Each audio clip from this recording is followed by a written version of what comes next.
Hello guys, భారతదేశంలో అద్భుతమైన గుడి గురించి మీకు చెప్పబోతున్నా. అదే నరముఖ వినాయక దేవాలయం. ఆది వినాయక టెంపుల్ అని కూడా చెప్తారు. ఇక్కడ వినాయకుడు మనకి నర రూపంలో దర్శనమిస్తాడు.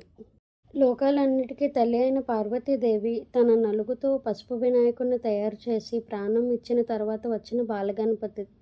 శివయ్య వినాయకుని తల మార్చక ముందు ఉన్న నరరూపం ఇక్కడ మన దర్శనమిస్తుంది. ఈ టెంపుల్కి వెళ్తే మనల్ని ఎప్పటి నుంచో పీడిస్తున్న రాహుకేతు దోషాలు కూడా తొలగిపోతాయి. ఈ టెంపుల్ తమిళనాడులో ఉంది. టైమింగ్స్ వచ్చి morning 6 AM to 12 PM and evening 4 PM to 8 PM వరకు ఉంటుంది. ఈ టెంపుల్ హిస్టరీ గురించి మాట్లాడాలి అంటే శ్రీరాముడు ఈ టెంపుల్లో తన పూర్వీకులకి తన తండ్రికి ఇక్కడే పిండ ప్రదానాలు చేశారు. అవి ఇక్కడే 4 లింగాలుగా మారి ఉంటాయని చెప్తారు. ఇలాగే మిస్టీరియస్ వినాయకుడి దేవాలయాల గురించి మీతో ఫుల్ వీడియో షేర్ చేసుకుంటాను. అప్పటి వరకు ఐషుని చూస్తూ ఉండండి. కంటెంట్ నచ్చితే ఐషుకి లైక్ వేసుకోండి.